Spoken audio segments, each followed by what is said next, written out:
G20 की बैठक के बीच क्यों बदला जा रहा देश का नाम? 99% लोग नहीं समझ पाए मोदी का प्लान। 18 सितंबर को संसद सत्र बुलाना सिर्फ बहाना है, असली मकसद पीएम मोदी का देश को हिंदू राष्ट्र बनाना है। पीएम मोदी ने अचानक क्यों लिया इतिहास का सबसे बड़ा फैसला? दुनिया के 20 देशों में मच गया हड़कंप। मोदी इतना बड़ा फैसला लेंगे शायद सपने में भी किसी ने नहीं सोचा रहा होगा।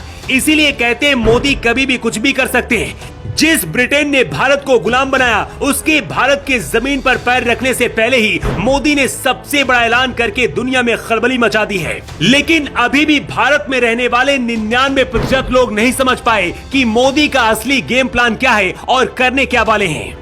18 सितंबर को मोदी इतिहास का सबसे बड़ा फैसला लेने जा रहे हैं। जहां हम रहते हैं इस देश का नाम भारत है, लेकिन अंग्रेजों ने हमें गुलाम बनाकर हमारे देश का नाम इंडिया कर दिया था। धीरे धीरे इसी गुलामी वाले नाम के साथ जीने की हमारी आदत पड़ गई, क्योंकि किसी भी प्रधानमंत्री में आज तक ये हिम्मत नहीं हुई कि वो इस नाम को हटा सके। भारत में प्रधानमंत्री आते गए जाते गए, लेकिन तीसरी बार प्रधानमंत्री बनने से पहले पीएम मोदी ने फिर साबित कर दिया है कि 56 इंच का सीना सिर्फ उन्हीं के पास है और वही ऐसा फैसला ले सकते हैं जिसे कोई नहीं ले सकता। G20 के देशों के लिए राष्ट्रपति की तरफ से जो न्योता भेजा गया, उसमें प्रेसिडेंट ऑफ इंडिया की जगह पर प्रेसिडेंट ऑफ भारत लिखा गया। इससे पहले हमेशा प्रेसिडेंट ऑफ इंडिया ही लिखा जाता था। इसके साथ ही पूरे देश में चर्चा तेज हो गई कि क्या अब पीएम मोदी इंडिया शब्द को ही हटाने वाले हैं? क्या देश का नाम अब इंडिया नहीं बल्कि भारत होने वाला है? रिपोर्ट के मुताबिक अगले 18 सितंबर को संसद का जो विशेष सत्र बुलाया गया है, उसमें खुद पीएम मोदी आधिकारिक तौर पर ऐलान कर देंगे कि अब हिंदुस्तान को इंडिया नहीं बल्कि भारत कहा जाएगा। लेकिन G20 की बैठक से पहले मोदी ने देश का नाम बदलने का फैसला क्यों लिया, इसकी वजह भी जान लीजिए।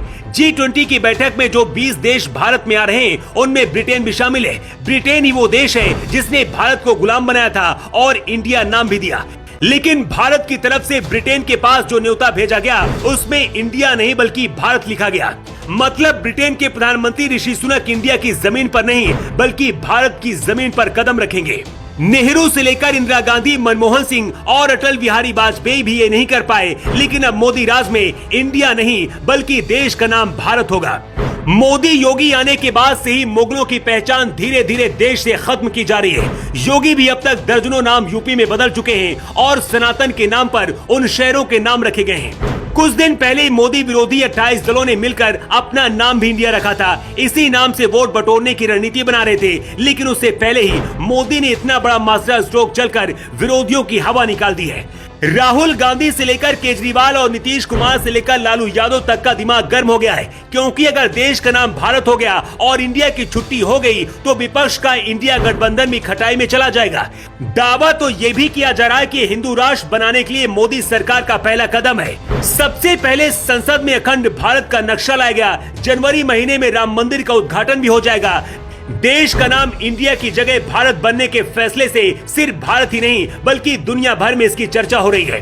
सनातन को मानने वाले और सच्चे हिंदुस्तानी इस फैसले से खुश हैं, लेकिन गुलामी की सोच रखने वाले लोग इसका विरोध कर रहे हैं। क्या आपको भी लगता है कि हमारे देश का नाम इंडिया नहीं बल्कि भारत होना चाहिए? आपकी राय क्या है? कमेंट बॉक्स पर लिखकर आप जरूर बताएं।